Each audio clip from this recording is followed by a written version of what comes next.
Hello my dear all, कैसे हैं आप सभी लोग। उम्मीद करते हैं बहुत ही शानदार होंगे, जबरदस्त होंगे, मस्त होंगे और नीट 2024 की तैयारी में व्यस्त हो रहे होंगे, है ना। तो मैं हूं समीर सिंह और आप देख रहे हैं अपना प्यारा सा चैनल नीट करो। और बेटा इस बार स्ट्रेटजी अलग, कहानी अलग और इसमें जो रोमांच आने वाला है वो भी बिल्कुल अलग, है ना। इस बार की कोशिश हमारी ये है कि आपको 50 में 50 दिला ही दिया जाए। क्वेश्चन जितने भी हैं वो अप्रोच ऐसा लगाया जाए कि इस बार तो कुछ बचे ही ना। तो आज है लेक्चर नंबर 4 की बारी और जिसमें हम बात करने वाले हैं किसकी, VSEPR के पार्ट 2 की। क्योंकि VSEPR में अभी हमने कल सीखा था, that is lone pair absent के केसेस में सेंट्रल एटम। तो जहां से कल हमने बंद किया था आज वहीं से फिर हम चालू कर रहे हैं, जिससे आप पिछली चीजों को कवर करते हुए आ गए। उम्मीद करते हैं कि नोट्स आपने कल वाला बना लिया होगा, समझ लिया होगा, देख लिया होगा, एनसीईआरटी से मिला लिया होगा, है ना। अब आगे चलते हैं, जहां से हमने बंद किया था वहीं से हम शुरू कर देते हैं, ठीक है। तो चलिए कॉपी पेन के साथ आज तैयार हो जाइए, क्योंकि आज भी थोड़ा लंबा चौड़ा काम ही है ना। देखिए ये क्या था, सेंट्रल एटम था कि सराउंडिंग एटम। ये सराउंडिंग एटम था जिसे ऐसे कहेंगे, और ये क्या थी, ज्योमेट्री थी, है ना। कल वाले में ये उसकी ज्योमेट्री थी, ये सराउंडिंग एटम है और ये उसकी ज्योमेट्री थी। आज हम बात करेंगे केस 2 की, और ये काफी इंपॉर्टेंट है, इसे बहुत ध्यान से सुनिएगा। केस 2 की, और जिसमें हम बात कर लेंगे किसकी, लोन पेयर प्रेजेंट। अगर बेटा लोन पेयर प्रेजेंट है तो इसका मतलब दो चीजें आएंगी, कौन सी, ज्योमेट्री भी आएगी और शेप भी आएगा। ज्योमेट्री भी होगी और शेप होगा, और यहीं से क्वेश्चन ज्यादा बनते हैं नीट में, ठीक है। कॉम्पिटिटिव एग्जाम में ज्यादातर देखा जाता है, तो इसी पार्ट को लोग ज्यादा कवर करते हैं, है ना। अब सपोज करिए मैं पहला एग्जाम्पल लूं, ऐसा एग्जाम्पल हमें लेना है कि बॉन्ड भी बन जाए और लोन पेयर बच भी जाए, तभी तो हम दिखाएंगे ना कि लोन पेयर प्रेजेंट है। वहां पे लोन पेयर प्रेजेंट होने के लिए जो सबसे पहला एग्जाम्पल, प्यारा सा एग्जाम्पल है, वो अमोनिया है, NH3, ठीक है। पहला एग्जाम्पल, फर्स्ट एग्जाम्पल आपको देते हैं NH3। सपोज करिए हमको इसका स्ट्रक्चर नहीं आइडिया है, कैसे क्या बनाना है, क्या करना है, तो आपको बहुत ध्यान से ये समझना पड़ेगा। कुछ चीजें तो इसमें याद करनी पड़ेंगी, जैसे ज्योमेट्री आपको याद हो गई तो एक बार याद करिए, भूल जाइए, क्योंकि वो जो है वो वही रहेगा, उसमें कहीं से भी कोई चेंज होने वाला नहीं है। इतना हमें पता है कि जो स्ट्रक्चर बनेगा वो इन्हीं के बेसिस पे बनेगा, है ना। अब देखो कहानी क्या है, पहले रूल क्या कहता है वो थोड़ा समझ लेते हैं एक बार। अभी 2016 में जो नीट हुआ उसमें एक क्वेश्चन पूछा था, इसमें एक रूल होता है जिसको आपको मुझे बताना है। वो रूल ये है, कहता है कि lone pair is greater than loan pair bond is greater than bond pair. इसको आपको थोड़ा सा मैं बता दूं, उसके बाद हम आगे बढ़ेंगे एग्जाम्पल पे। लोन पेयर कह रहा है कि लोन पेयर ये थोड़ा सा बड़ा होता है as compare to lone pair bond pair, as compare to bond pair. Bond pair का मतलब क्या है, यानी बॉन्डिंग जहां बन गई, है ना। लोन पेयर का मतलब क्या है, यानी फ्री वाले। अच्छा एक बात बताइए, घर में आपको फ्री छोड़ दिया जाए क्या करेंगे, हाँ जो इच्छा करेगा वो करेंगे, है कि नहीं। अगर आपको कुछ भी ना बोला जाए, फोन दे दिया जाए, अरे सर बस दुनिया तो इसी में है, कर लो दुनिया मुट्ठी में। बेटा दुनिया मुट्ठी में नहीं, दुनिया इसी से बर्बाद हो रही है धीरे धीरे, है ना। देखने में तो मजा आ रहा है, छोटा सा स्क्रीन जिस पे आप अभी देख रहे हो, मजा तो खूब आ रहा है, लेकिन बर्बाद भी यही कर रहा है जम के लोगों को। तो लोन पेयर का सेंस ये है कि आपको ऐसे समझना है कि आपको घर में फ्री छोड़ दिया गया, तो आप क्या करेंगे, इधर उधर भागेंगे, है ना। लेकिन आपको बॉन्ड बनाकर, माता पिता आपके घर में बैठे हुए हों, भाई बहन बैठे हुए हों, और आपको कहा जाए कि आपको इसी कमरे में रहना है, तो आप क्या करेंगे, बाउंडेशन में है। तो आपको क्या लगता है कि बॉन्ड, जब बॉन्डिंग हो रही है आप में, तो आप ज्यादा जगह ले रहे हैं, या जिसमें बॉन्डिंग नहीं हो रही है लोन पेयर वाले में, उसमें ज्यादा जगह ले रहे हैं। जगह का मतलब समझ रहे हैं, स्पेस। जब आप फ्री थे तो आप बहुत सी जगह लेते थे, इधर भाग जाते थे, उधर भाग जाते थे, जहां इच्छा करे वहीं भाग जाते थे, है ना। लेकिन जब आपको बाउंडेशन में कर दिया गया, बॉन्डिंग बना दिया गया, तो आप क्या किए, आप लिमिटेशन में हैं, आप एक कम स्पेस में हैं। ऐसे ही कंपाउंड्स होते हैं, ऐसे कंपाउंड्स को ऐसा बताया गया है कि जो लोन पेयर हैं उस लोन पेयर को जब स्ट्रक्चर बनाया जाता है तो वो ऐसे जगहों पे रखा जाता है, ऐसे एंगल्स पे रखा जाता है जहां पे उनके रिपल्सन को मिनिमाइज किया जा सके, क्योंकि लोन पेयर बड़े होते हैं और लोन पेयर को मिनिमाइज करने के लिए उनको मैक्सिमम डिस्टेंस पे रखना है। देखो पूरी खेल स्टेबिलिटी का है। जैसे कार्बन डाइऑक्साइड का अभी पिछला एग्जाम्पल था, तो लीनियर बनी थी ज्योमेट्री, तो देखो उसमें 180 डिग्री एंगल था, है ना, 180। हम चाहते तो क्या बनाते, एक 180 वाला एंगल बना देते और एक 90 वाला, तो ऐसे ही बन सकता था ना 90 डिग्री वाला, लेकिन नहीं बनाया। क्यों? क्योंकि हमने कार्बन डाइऑक्साइड को 180 बनाया। मैक्सिमम डिस्टेंस पर रहेंगे तो जितना ज्यादा डिस्टेंस होगा प्रेम उतना क्या होगा, ज्यादा होगा। इतना तो जानते हैं ना आप। जैसे घर में आप हमेशा रहते हैं तो अक्सर देखते हैं मनमुटाव हो जाता है, लड़ाई झगड़े हो जाते हैं, ठीक है। किसी के साथ आप ज्यादा घुल मिल जाइए, लड़ाई झगड़े होने ही होने हैं। कब तक? जब तक वो आपके सामने है। सामने नहीं है, फोन पे चिल्लाते रहिए, हाँ अजी सुनती हो, अरे रुक जाओ, वहां मत जाओ, अजी सुनती हो, मैं आज खाना नहीं बनाऊंगा। खाना बनाने को कौन कह रहा है जी, है ना, आप हवा खा लीजिए। तो अब सपोज करिए कि आदमी गुस्सा रह ले, गुस्सा करेगा क्या, दूरी ज्यादा है ना, डिस्टेंस पे है कोई आदमी, तो फोन पे चिल्लाने से कोई फायदा तो होगा नहीं। फोन कटा, माइंड रिलैक्स। तो इसलिए यहां भी समझना आपके लिए बहुत जरूरी है कि हम ये समझना पड़ेगा कि जब भी लोन पेयर बनाने के बारे में बात आए तो हमें कुछ ऐसी कोशिश करनी है कि लोन पेयर और बॉन्ड पेयर के बीच का जो इंटरेक्शन है वो ऐसा रखा जाए कि मैक्सिमम बॉन्ड एंगल बने, बॉन्ड एंगल, डिस्टेंस ज्यादा बने तो स्टेबिलिटी क्या हो जाएगी, मेंटेन हो जाएगी। तो आप ऐसे समझिए कि जब पास में रहेंगे तो झगड़े होंगे, दूर रहेंगे तो प्रेम होगा। और आज इन्हीं प्रेम और झगड़ों को आपस में मिला के क्या बना है, VSCPR का पार्ट 2। तो चलिए प्रेम करना भी सिखा देते हैं, और झगड़ा हो रहा है तो झगड़े को प्रेम में कैसे कन्वर्ट करना है ये भी आपको बता देते हैं, है ना। तैयार हैं? अब देखिए, अब मेरा काम आसान हो गया।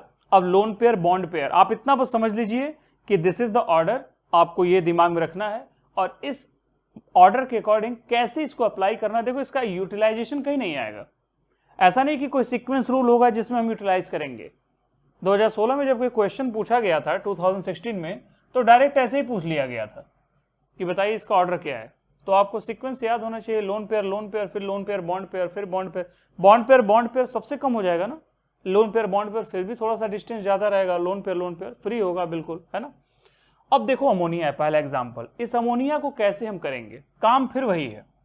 नाइट्रोजन के आउटर मोस्ट सेल में कितने इलेक्ट्रॉन होंगे और हाइड्रोजन के कितने होंगे, आप जानते हैं 7 है या 1 है। इसका मतलब नाइट्रोजन के आउटर मोस्ट सेल में है 5 इलेक्ट्रॉन और हाइड्रोजन यहां दिया कितना है, 3 दिया है। इसका मतलब 3 इलेक्ट्रॉन तो एटलीस्ट बॉन्ड बनाएगा। तो 5 - 3 क्या करेंगे, 5 - 3। अब यहां पे काउंट करेंगे हम, कितने इलेक्ट्रॉन बच गए, 2 इलेक्ट्रॉन। इसका मतलब ये 2 इलेक्ट्रॉन फ्री है, और 2 इलेक्ट्रॉन का मतलब क्या होता है, 1 लोन पेयर, है कि नहीं, 1 लोन पेयर। बहुत ध्यान से सुनना, 1 लोन पेयर हो गया। हमने एक बात कही थी आपसे, हमने कहा था कि जब भी हम ज्योमेट्री के बारे में बात करेंगे तो लोन पेयर को इंक्लूड कर लेंगे। कल का लेक्चर आप अगर नहीं देखें, मिस कर दिए, तो आप डिस्क्रिप्शन में लिंक मिलेगा, उसको जाके देख लीजिए। वहां पे मैंने बताया कि ज्योमेट्री के बारे में तब हम बात करेंगे जब हमें लोन पेयर को इंक्लूड करना होगा, ठीक है। तो ज्योमेट्री का केस हमेशा लोन पेयर इंक्लूड करके आएगा। तो आप जरा खुद बताइए कितने लोन पेयर है, यहाँ पे 1 लोन पेयर है। और बॉन्डिंग वाले कितने, यानी कितने बॉन्ड नाइट्रोजन से बना रहे हैं, वो हाइड्रोजन बना रहा है, कितना बना रहा है, 3 बना रहा है। तो 3 तो आपके सराउंडिंग एटम हो गए। तो आपको करना यह है कि lone pair plus surrounding atom count करके ज्योमेट्री का निर्माण होगा। Lone pair plus surrounding atom, conclusion समझ में आया। लोन पेयर कितने हैं, 1 है। सराउंडिंग एटम कितने हैं, 3 है। टोटल कितने हो गए, 4। और 4 का मतलब बेटा क्या होता है, टेट्राहेड्रल। मतलब ये बनेगा कैसे, टेट्राहेड्रल बनेगा। तो नाइट्रोजन के साथ अगर हम हाइड्रोजन को बनाना चाहें तो हाइड्रोजन तीनों हम नीचे रख देंगे और 1 लोन पेयर क्या करेंगे, ऊपर ऐसे बना देंगे, जैसा कि आप अक्सर देखते होंगे, है ना। तो हमें इतनी पता चल गई कि ज्योमेट्री इसकी क्या है, टेट्राहेड्रल है। और शेप के बारे में अगर बात करें तो हम ऐसा मान के चलेंगे कि इसमें लोन पेयर दिया ही नहीं है, इसको कवर कर लीजिए, है ना। तो इसको कहा जाता है NH3 को हमेशा याद रखिएगा, इसलिए मैंने कहा इसको याद रखिए। अगर हम इसके ज्योमेट्री के बारे में बात करें तो टीडी है, टेट्राहेड्रल, लेकिन शेप के बारे में बात करें तो इसे पिरामिडल कहा जाता है। पिरामिडल, एक पिरामिड की तरह अगर स्ट्रक्चर हम ऐसे बनाएं तो सपोज करिए बाउंड थोड़ा सा बड़ा हमने कर दिया, एक पिरामिड, ठीक है। पिरामिड कैसे बनता है? लाइक दिस, यही तो पिरामिड है। तो इसको हमने उल्टा कर लिया है, तो ऐसा एज्यूम किया जाता है कि इसका स्ट्रक्चर जो होगा वो पिरामिडल शेप का होगा, इसलिए NH3 को ये बताया जाता है ना। आगे बढ़े, कोई इसमें दर्द, दुख, समस्या, परेशानी नहीं है। एक और एग्जांपल लेते हैं, sulphur dioxide. This is second example, sulphur dioxide. Suppose करो सल्फर डाइऑक्साइड एक एग्जांपल है और हमें इसका ज्योमेट्री और शेप बताना है ना। सल्फर डाइऑक्साइड, सल्फर डाइऑक्साइड, क्या आपको ऐसी फीलिंग नहीं आ रही जैसे ये कार्बन डाइऑक्साइड CO2 टाइप देखने में लग रहा है ना? लेकिन अभी देखना कहानी क्या होगी इसकी। सल्फर के पास आउटर मोस्ट शेल में कितने इलेक्ट्रॉन है बताओ? 6 इलेक्ट्रॉन। और ऑक्सीजन के पास भी 6 होते हैं क्योंकि दोनों एक ही फैमिली के मेंबर है ना। सल्फर है सराउंडिंग एक सेंट्रल है, बताओ सर सेंट्रल है, वेरी गुड, सेंट्रल एटम है। ऑक्सीजन क्या है? सराउंडिंग एटम है। तो एक बात बताओ, अगर ये सेंट्रल एटम है सल्फर, तो सेंट्रल एटम क्या करेगा? सराउंडिंग एटम वाले को कवर करेगा, है ना, बॉन्ड बनाने की कोशिश करेगा। ऑक्सीजन कितने हैं? 2। एक ऑक्सीजन कितने बॉन्ड बना सकता है? देखो 6 है, ऑक्टेट कंप्लीट करने के लिए 2 इलेक्ट्रॉन चाहिए, है ना। तो इसका मतलब कम से कम एक ऑक्सीजन 2 बॉन्ड बनाएगा, और ऐसे हमारे पास 2 ऑक्सीजन है। तो सल्फर के पास तो 6 हो गया, और 6 में से 4 इलेक्ट्रॉन निकल जाएंगे, किसमें? बॉन्ड बनाने में कितना बच जाएगा? 2 इलेक्ट्रॉन बच जाएगा, और 2 इलेक्ट्रॉन का मतलब एक लोन पेयर हमारे पास बचेगा। इसमें भी एक लोन पेयर बचेगा, और हमने कहा था कि lone pair plus what? Surrounding atom. Surrounding atom count कर लेना है, कितना है सराउंडिंग एटम? 2 है। तो 1 + 2 कितना हो गया? 3। और 3 का मतलब बनेगा कैसा? ट्राइगोनल प्लेनर बनेगा। ट्राइगोनल प्लेनर बनेगा, ऐसा ये बनेगा। लीनियर दिख रहा था ना, लेकिन ये लीनियर नहीं बनेगा। कैसा बनेगा? Trigonal planar. कैसे बना सकते हैं इसको? तो सल्फर को मिड में लिख लीजिए, और देखो एंगल बनाया ना ऐसे, तो हमने एक ऐसे बना दिया, और डबल बॉन्ड हो और डबल बॉन्ड हो ऐसे बना दिया। बना सकते हैं। अब ध्यान से देखो, जब कार्बन डाइऑक्साइड का स्ट्रक्चर था तो याद करो ऐसे था, है ना। कार्बन डाइऑक्साइड लीनियर हुआ करता था। अब ऐसे एज्यूम करो कि ये लोन पेयर एक भार है तुम्हारे ऊपर, वेट है, लोन पेयर एक वेट है। तो सपोज करो तुम मस्ती के साथ ऐसे जा रहे थे, और बहुत आराम से जा रहे थे, तब तक उसी पे क्या हुआ देख रहे हो? तुरंत आपके सर के ऊपर 50 किलो का भार रख दिया गया, गेहूं रख दिया गया, जाओ बेटा इसको आटा बनवा के लाओ, है ना। तुरंत जैसे ही रखा गया आप आराम से जा रहे थे, आहा क्या मजा आ रहा था, और तुरंत जैसे रखा गया तुरंत आप क्या करेंगे? सहम जाएंगे, झुक जाएंगे। और बेटा इसी झुकने को बेंड कहा जाता है। बात समझ में आ रहा है?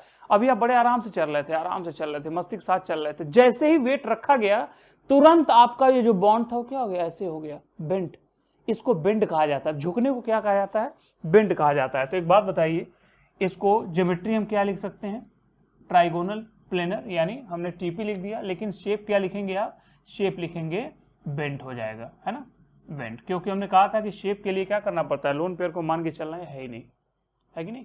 अगला एग्जाम्पल लिया जाए। नेक्स्ट एग्जाम्पल सपोज करो, तीसरा एग्जाम्पल वाटर का ले लेते हैं, H2O। फेमस एग्जाम्पल ये भी है वाटर का। अच्छा एक बात बताओ, वाटर में सेंट्रल एटम कौन होगा? सराउंडिंग कौन होगा? कम कौन दिख रहा है? ऑक्सीजन 1 दिख रहा है, हाइड्रोजन क्या 2 दिख रहा है? सराउंडिंग एटम हाइड्रोजन हो जाएगा, ऑक्सीजन सेंट्रल एटम हो जाएगा। अपने तेज दिमाग का यूज करो। ऑक्सीजन टोटल कितने बॉन्ड बनाता है? अभी भी देखा गया 2 बॉन्ड बनाता है ना, और हाइड्रोजन 2 है, 2 का 2 बना लेगा। अब ऑक्सीजन के पास होता कितना इलेक्ट्रॉन है? 6 इलेक्ट्रॉन है, और 6 में से 2 इलेक्ट्रॉन बॉन्ड बनाने के लिए चला जाएगा। टोटल कितने हो जाएंगे? 4 इलेक्ट्रॉन। 2 इलेक्ट्रॉन यानी 2 electron means 1 lone pair, so it means 4 electron, that is 2 lone pair. इसका मतलब इसमें 2 तो लोन पेयर होगा और 2 बॉन्डिंग वाले होंगे। कौन से? जो सराउंडिंग एटम है। 2 + 2 क्या हो जाएगा बेटा बताओ? 4 वाला हो जाएगा। और 4 मीन्स क्या हो जाएगा? इसकी भी ज्योमेट्री कैसे बनेगी? टेट्राहेड्रल बनेगी। समझ में आ रहा है कंसेप्ट? इसकी ज्योमेट्री कैसे बन जाएगी? टेट्राहेड्रल बन जाएगी। तो ये आपको बहुत अच्छे से प्रैक्टिस करनी है, तब जाके काम बनेगा। अब बहुत ध्यान से सुनना, जो मैं पूछूंगा उसका जवाब बहुत ऑनेस्टी के साथ देना। ऑक्सीजन के पास अब 2 लोन पेयर आ गए, एक हमने ऐसे रख लिया और सपोज करो एक ऐसे रख लिया और दो बॉन्ड हमने बनाना ऐसे बना दिया। टेट्राहेड्रल ही बना सकते हो आप चाहो तो, एकदम एग्जैक्ट टेट्राहेड्रल जैसे बनता है, एक लोन पेयर यहाँ रख लो, एक लोन पेयर यहाँ रख लो, एक हाइड्रोजन यहाँ, एक हाइड्रोजन यहाँ। तो हमने ऐसे ही रखने की कुछ कोशिश की है। अब कहा जाता है कि इसकी ज्योमेट्री तो नो डाउट टेट्राहेड्रल हो गई है ना, शेप कैसे आप निकालोगे, शेप कैसे पता चलेगा आपको? तो अब एक बात बताओ आप मस्ती के साथ, अभी देखो सल्फर डाइऑक्साइड के केस में एक लोन पेयर था और यहाँ पे भी वही कहानी थी, यहाँ पे भी दो हाइड्रोजन है, अब दो लोन पेयर आ गया, बड़का वाला लोन पेयर है, समझ रहे हो, भर भर के आ रहा है। अब स्थिति ये है कि आप बहुत मस्ती के साथ चल रहे थे, आहा मजा आ रहा था, 50 किलो का भार रखा गया आपके सर के ऊपर, तो जैसे ही आप चल रहे थे तुरंत नीचे झुक गए, और जैसे ही उसके बाद और 10 किलो और बढ़ा दिया गया, चलो बेटा 10-20 किलो और लाद देते हैं। क्यों लाद देते हैं? अरे सर थोड़ा सा हम झुके थे तो पिताजी को अच्छा नहीं लगा, कहे कि बेटा थोड़ा और एक्सरसाइज करो, थोड़ा सा तुम और वेट अपना लॉस करो, है ना, तो और हमारे ऊपर 20 किलो रख दिया। तो एक बात बताइए, आप अभी थोड़ा सा झुके थे और क्या होगा? ऐसा तो है नहीं कि भर भरा नीचे गिर जाएंगे, गिर जाएंगे क्या? नहीं, गिरने वाले नहीं है, स्ट्रांग है। तो क्या होगा, आप ऐसा करेंगे कि ऊपर आपके सर पे जो वजन रखा है उसको आप तसल्ली के साथ और मजबूती के साथ पकड़ेंगे, लेकिन फिर भी क्या हो जाएगा, झुक जाएंगे। तो जैसे ही झुकेंगे तो झुके आप चाहे थोड़ा सा या फिर और ज्यादा रख दिया गया तो और ज्यादा झुक गए, लेकिन फिर भी क्या हो गया, झुक ही गए। इसका मतलब ये हुआ कि आप पहले भी बेंट थे सल्फर डाइऑक्साइड वाले केस में और अभी भी बेंट ही हैं। इसलिए कहा जाता है कि वाटर के केस में जो शेप होगा वो क्या हो जाएगा, बेंट हो जाएगा। क्लियर है ये? चलिए अगला एग्जांपल लेते हैं, इसको नोट कर लीजिए, वीडियो को पॉज करके आगे बढ़ें। श्योर? पक्का? कसम से? चलिए आगे बढ़ते हैं। देखो अगला एग्जांपल है, नेक्स्ट एग्जांपल। तो 3 एग्जांपल शेयर कर लिए, चौथा हम शेयर करने जा रहे हैं। सपोज करिए एक एग्जांपल हमने ले लिया ClF3। ये नीट का बहुत फेमस सवाल है, क्वेश्चन बार बार पूछा हुआ है कि कैसा दिखता है, क्या होता है ना। ClF3 कैसे बनेगा ये? देखो क्लोरीन के केसेस में देखा जाए तो क्लोरीन के आउटर मोस्ट सेल में आप जानते हो सेंट्रल एटम कौन होगा, यही होगा क्लोरीन, क्योंकि ये छोटा है। छोटा का मतलब क्या है, नंबर कम है इसका, 1 है और ये 3 है, तो ये सेंट्रल एटम और ये सराउंडिंग एटम। क्लोरीन के केसेस में this is the chlorine, fluorine होगा 3, तो 7 होता है क्लोरीन का, ये तो क्लियर है आउटर मोस्ट सेल में। और फ्लोरीन इसमें 3 है, यानी 3 बॉन्ड तो एटलीस्ट बनाएगा, क्योंकि फ्लोरीन को क्या है, 1 इलेक्ट्रॉन की नीड होती है। तो 7 - 3 कर लेंगे, इसका मतलब 4 इलेक्ट्रॉन। 4 इलेक्ट्रॉन का मतलब क्या हो गया, 2 लोन पेयर। क्या मैं सही कह रहा हूं? बिल्कुल ठीक कह रहा हूं। 2 लोन पेयर हैं और 3 आपके सराउंडिंग एटम है। टोटल कितने हो गए, 5 का मतलब ये कह रहा है कि ये बनेगा किस तरह से, टीबीपी की तरह से। तो ज्योमेट्री क्या हो जाएगी इसकी, टीबीपी हो जाएगी। लेकिन अब देखो कहानी क्या है, यही एक प्रॉब्लम आती है समझने में, जो मैं आपको बताने जा रहा हूं। ध्यान से देखना, एक बात हमेशा याद रखना, मोस्ट इलेक्ट्रोनेगेटिव एटम को सबसे पहले 180 डिग्री पे रख देना। मोस्ट इलेक्ट्रोनेगेटिव 2 फ्लोरीन हो जाएंगे। जैसे देखो इसमें एंगल है ना, यहाँ पे ये 180 डिग्री है और ये 120 है ना। तो क्लोरीन के केसेस में अगर हम बात करें तो फ्लोरीन को आप ऊपर और नीचे एक जगह तो पहले रख दो।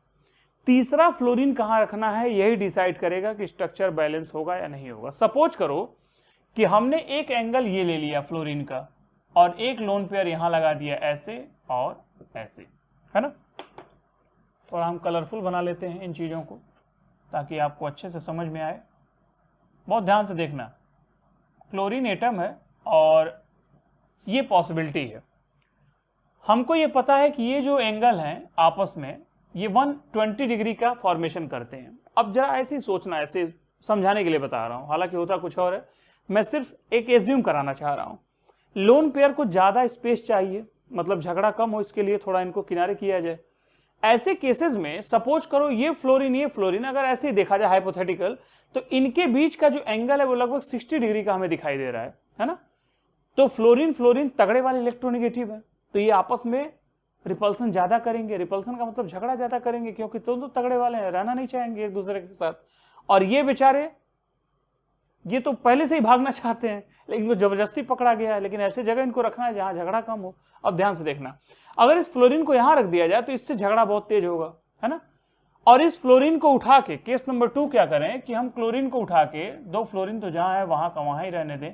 सपोज करो फ्लोरीन यहां रख दिए अब ये लोन पेयर यहाँ और एक लोन पेयर यहाँ, तो केस वही हो गया। फिर अब ये फ्लोरीन इससे झगड़ा करेगा क्योंकि ये 60 डिग्री का हो जाएगा, है ना, समझने के लिए बता रहा हूं, एंगल कुछ और होता है, लेकिन फिलहाल आपके मैथमेटिकल एस्पेक्ट को देखा जाए तो ऐसे ही समझ सकते हैं कि this is just like 60 degree, तो इसमें झगड़ा ज्यादा होगा, ये भी अनस्टेबल, ये भी अनस्टेबल। अब एक तीसरा विकल्प निकाला जाए इसका, तीसरा विकल्प, तीसरा एक एंगल बचा कि फ्लोरीन को न यहां रखा जाए न यहां रखा जाए, यहां पे रख दिया जाए। ऐसा रखने से क्या कोई काम बनेगा? तो क्लोरीन देखो मिड में हमने रख लिया और फ्लोरीन हम जो दो रखना चाहते थे यहां रख लिए, चलो एक फ्लोरीन को यहां रख दिया। अब हम क्या करते हैं, लोन पेयर को ऐसे रख लेते हैं 1 2, है ना। अब देखो अब स्थिति क्या होगी, अब इस क्लोरीन से जो दो फ्लोरीन का एंगल है ना, ये आपस में 90 डिग्री लग रहा है देखने से, और इन दोनों के बीच में भी 90 डिग्री, मतलब बराबरी का अधिकार है ना, बराबरी का अधिकार। और ये जो आपका एंगल दिख रहा है लोन पेयर का, ये लोन पेयर इससे भी रिपल्सन करेगा तो ये लोन पेयर इससे भी करेगा, मतलब आपस में टकराव खूब होगा, मस्ती के साथ होगा, लेकिन अपनी जिंदगी जी लेंगे ये सब, है ना। क्योंकि क्लोरीन के साथ जो 3 फ्लोरीन दिख रहा है वो अब एक ऐसे एंगल पे है जिस पे सेटिस्फैक्शन मिल सकता है, इसलिए कहा जाता है कि ClF3 का स्ट्रक्चर इस तरह से बनेगा। अब आ जाते हैं कि इसकी ज्योमेट्री तो क्लियर हो गई, TBP है।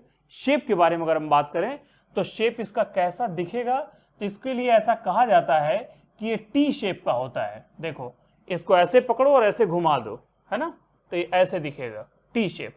तो याद रखिएगा ClF3 का जो शेप होता है, ज्योमेट्री हो गई TBP, और शेप क्या हो जाएगा, ये हो जाएगा टी शेप, है ना, टी शेप। अब थोड़ा सा इरेज किया जाए, तब तक आप नोट करते रहिए, वीडियो पॉज करके मैं थोड़ा सा इसको इरेज कर देता हूं, और थोड़े से इरेज करने के बाद हम बात कर लेंगे अगले एग्जाम्पल की, जो कि बहुत ही इंपॉर्टेंट है। और अगला एग्जाम्पल जो होगा वो इससे भी इजी है, बस ये है कि थोड़ा सा आपको कंसेप्ट समझना पड़ेगा, है ना। 2 एग्जाम्पल 3 एग्जाम्पल और हैं जिसको हम शेयर कर लेंगे, तो उसके बाद हम अगले जो लेक्चर होगा यानी कल का लेक्चर, उसमें कुछ स्टैंडर्ड क्वेश्चन के साथ हम आएंगे, ठीक है। जो पेपर वाले प्रश्न हैं, जो पेपर वाले क्वेश्चन आज तक पूछे गए हैं, उस पर हम अप्रोच करेंगे। तो पहले अगर आप थियरी बहुत अच्छे से आज पढ़ लेते हो बैठ के, तो तुम्हारे लिए बड़ा अच्छा हो जाएगा कि कल के क्वेश्चन को देखोगे, मजा आएगा फिर करने में, है ना, ये मेरा पूरा यकीन है। अब देखो क्या करना है, केस ले लेते हैं। अगला केस है SF4 का, एग्जाम्पल नंबर 5, ठीक है, एग्जाम्पल नंबर 5 SF4 का केस। ऐसे केसेस के लिए क्या करना पड़ेगा, सल्फर का देखना है। सल्फर के केसेस में किस, ये सेंट्रल एटम है, सल्फर में होता है 6 इलेक्ट्रॉन, है कि नहीं, और फ्लोरीन एक बॉन्ड बनाता है, ये क्लियर है, 4 है, तो 6 - 4 कितना हो जाएगा, 2 इलेक्ट्रॉन। इसका मतलब कितने लोन पेयर हो गए, 1 lone pair. Lone pair clear हो गया, एक लोन पेयर है, एक लोन पेयर है, तो सराउंडिंग एटम कितने हैं बेटा बताओ, 4 है, 1 + 4 कितना हो गया, 5। तो आपको ये क्लियर हो गया, फिर ये TBP बनने वाला है। अभी देखो ClF3 बना था, अब TBP बनना है। तो अभी मैंने क्या बताया है, अभी हमने ये बताया है कि आप फ्लोरीन को, 2 फ्लोरीन को तो कम से कम कहाँ रख लेंगे, 180 रख लेंगे। अब 2 फ्लोरीन और रखने हैं, तो आपको ऐसा नहीं लगता है कि 2 फ्लोरीन को झगड़ा बराबर हो इन दोनों में, है ना, आपस में लड़ झगड़ के स्टेबल रहे, प्रेम बढ़ता रहे, है ना। लड़ाई झगड़े भी कभी जरूरी होते हैं जीवन में, है कि नहीं। तो फ्लोरीन फ्लोरीन आपस में रिपल्सन करेंगे, ये फ्लोरीन फ्लोरीन आपस में करेंगे, तो एक लोन पेयर को हम पीछे रख देते हैं, है ना, ऐसे। तो ये मैक्सिमम हो जाएगा क्योंकि इसके बीच का एंगल आप देखो, यहाँ पे 90 डिग्री दिख रहा है, यहाँ 90, तो ये भी एक स्टेबल माना जाएगा, और ये आपस में 60, आपस में 60, ये भी स्टेबल है। इसलिए कहा जाता है कि इसकी ज्योमेट्री नो डाउट TBP होगी, लेकिन शेप जो होगा वो क्या होगा, इसको कवर कर लीजिए, तो इसको कहा जाता है सीसॉ शेप। हिंदी में कहा जाता है ढेकुली, नाम सुने हैं कभी? अरे सर पता नहीं क्या क्या वर्ड है हिंदी में। बेटा हिंदी एक ऐसा है जिसमें बहुत सारे रस है ना। यू मीन्स तुम हो गया, यू मीन्स आप हो गया, वाह। TU मीन्स टू हो गया, DU मीन्स डू हो गया, GO मीन्स गो हो गया, वाह रे अंग्रेजी, है कि नहीं। हाँ देखो, लौटाओ लौटाओ, वापस लौटाओ, देखो इधर फ्लोरीन है, इधर 4, इसको कहेंगे सीसॉ शेप, है ना, सीसॉ, याद कर लेना सीसॉ होगा। आगे बढ़े, चलो अब अपने मन से एक देते हैं, थोड़ा सा उसको करके बताओ। SF4 का हमने सीसॉ बता दिया, है ना। अब इसमें एप्लीकेशन पार्ट में एक बहुत फेमस है जो पूछता है जेनन का, जो अक्सर आपको मुझे बताना है। समझाना है ना, जेनन का। तो अक्सर इस केसेस में कैसे आप करोगे, इसको बड़ा इंपॉर्टेंट है समझना। जेनन जब भी दे तो इसे सेंट्रल एटम मानना, चाहे इसके साथ 2 एटम दे दे या 3 एटम दे दे। जैसे अक्सर पूछ देता है XeO2F2 लाइक दैट, तो आप किसको मानोगे, जेनन को ही हमेशा सेंट्रल एटम मान के चलना, ठीक है। एक छोटे से एग्जांपल से शुरू करते हैं। सपोर्ट करो XeO3 लिखा हुआ है, ये नीट का ही सवाल है लेकिन आगे चल के हम समझेंगे, एक कंसेप्ट जनरली बता दे रहे हैं। सपोज करो जेनन ऑक्साइड, जेनन क्या होता है आपको मान लो इसका नहीं पता है कि आपको इसके आउटर मोस्ट शेल में कितने इलेक्ट्रॉन है, लेकिन इतना तो पता है ना कि इनर्ट गैस है। इनर्ट गैस में हमेशा 8 इलेक्ट्रॉन होते हैं, ये तो कंसेप्ट क्लियर होगा, है कि नहीं। तो हमेशा 8 इलेक्ट्रॉन मान के चलना। अब 8 इलेक्ट्रॉन में से ऑक्सीजन, अब आप क्लियर हो गया क्या करना है। Xe में 8 इलेक्ट्रॉन है, ऑक्सीजन 2 बॉन्ड बनाता है, 3 दिख रहे हैं, इसका मतलब 6 इलेक्ट्रॉन इसमें से हटेगा, 2 इलेक्ट्रॉन बच जाएगा, इसका मतलब 1 लोन पेयर बच जाएगा, है कि नहीं। 1 लोन पेयर हो गया और 3 सराउंडिंग एटम हो गया, 1 + 3 4, कैसा बनेगा ये, टेट्राहेड्रल बनेगा। तो ये बिल्कुल वैसे ही बनेगा जैसे NH3 बना था, है कि नहीं। देखो जेनन है, 1 लोन पेयर हो गया और 3 ऑक्सीजन ऐसे जोड़ दीजिए, है कि नहीं, बना लोगे XeO3 पक्का। चलो एक एग्जांपल जरा करो XeF4 का, ये बहुत फेमस एग्जांपल है, इसे भी जरा एग्जांपल करके देख लेते हैं XeF4 का, ये आखिर कैसे होगा। तो जेनन के केस में अभी हमने देखा 8 इलेक्ट्रॉन है यहाँ पे, 4 यहाँ पे दे दिया, 8 - 4 इलेक्ट्रॉन कितने हो गए, 4 इलेक्ट्रॉन। 4 इलेक्ट्रॉन मतलब 2 लोन पेयर हमें रखने हैं, और हमें पता है कि 2 लोन पेयर हो गए और 4 इसके सराउंडिंग एटम है, इसका मतलब ये हो गया 2 + 4 6, ये यानी ये बनेगा ऑक्टाहेड्रल। अब देखो कलाकारी क्या है इसमें, 4 फ्लोरीन एटम को भी रख लेना है ना, 4 फ्लोरीन एटम को भी रख लेना है, और लोन पेयर को ऐसे रखना है कि इनमें रिपल्सन कम हो। इसका मतलब ये हो गया कि यहाँ पे एक कंसेप्ट याद रखना कि जेनन का जब केस आता है, जेनन के केस में मोस्ट इलेक्ट्रोनेगेटिव एटम को कोशिश ये की जाती है कि झगड़ा कम हो, केवल झगड़ा ही तो कम कराना है ना। तो फ्लोरीन को हम क्या करेंगे, ऐसे रख लेंगे 4, बहुत ध्यान से देखना, 4 स्क्वायर वाले जगह पे, है ना, 4, ताकि मैक्सिमम डिस्टेंस इनके बीच बन गया। अब लोन पेयर रखना है तो एक ऊपर लोन पेयर और एक नीचे लोन पेयर 180 वाले पे। जेनन के केस में याद रखना लोन पेयर को 180 ज्यादातर रखा जाता है, जिससे स्टेबिलिटी गेन होती है। अब ये 180 रखने से झगड़ा खत्म हो गया, हमें पता है कि ऑक्टाहेड्रल बन गया, लेकिन हमें शेप बताना है इसका, और नीट में अक्सर शेप पूछता है। तो दोनों लोन पेयर को कवर कर लो, तो ऐसा नहीं लग रहा है देखने से कि ये स्क्वायर प्लेनर बन गया है, इसे कहा जाता है ज्योमेट्री हो गई इसकी क्या, ऑक्टाहेड्रल, और शेप क्या हो गया, स्क्वायर प्लेनर। क्या हो गया, स्क्वायर प्लेनर हो गया, है कि नहीं, कर लोगे। आगे एक एग्जांपल दें, ठीक है। एक और एग्जांपल है बहुत फेमस जिसे हम बताना चाहते हैं। सपोज करो एक क्वेश्चन है 8 नंबर XeOF4, ये बड़ा फेमस है, ये पूछता है कई बार एग्जाम में XeOF4 का। इसको आप कैसे मानोगे, जैसे जेनन भी एक है, ऑक्सीजन भी एक है, फ्लोरीन 4 है, सेंट्रल एटम कौन होगा इसमें, जेनन होगा, मैंने अभी भी कहा है।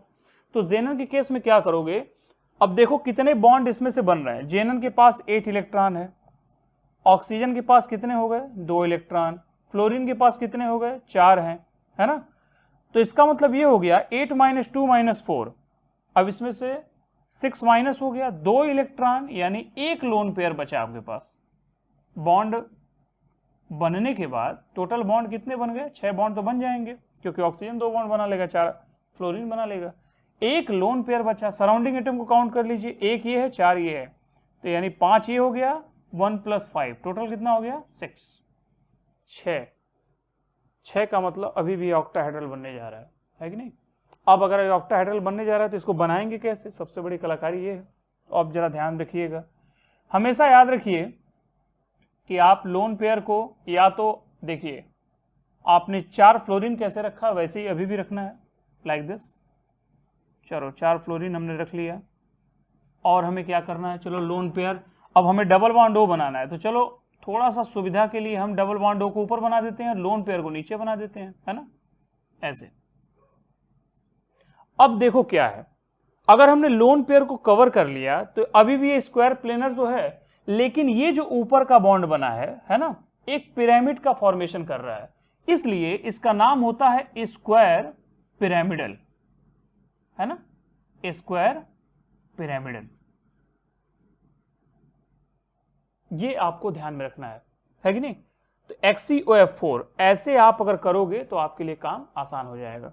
तो ये आपको XeOF4 का फॉर्मेशन करने के बाद आपको पता चलना चाहिए कि ज्योमेट्री इसकी क्या होगी, दैट इज ज्योमेट्री ऑक्टाहेड्रल, लेकिन शेप क्या हो जाएगा, स्क्वायर पिरामिडल हो जाएगा। तो चलो आज का लेक्चर हम यहीं पे रोकते हैं, बाकी आप थोड़ी सी पढ़ाई घर पे बैठ के करिए।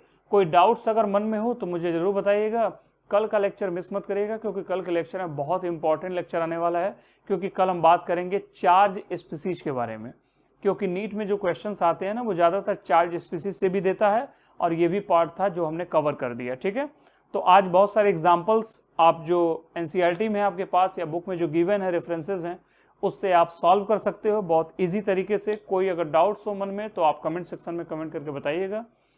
अगर मुझे लगा कि वास्तव में आपका जो क्वेश्चन है वो आपको प्रॉब्लम क्रिएट कर रहा है या इन फ्यूचर ये रेफरेंसेस आ सकते हैं, तो हम उसको इस वीडियो लेक्चर में आगे चल के जोड़ देंगे, आपको बता देंगे कि रियल में इसका आंसर क्या होगा।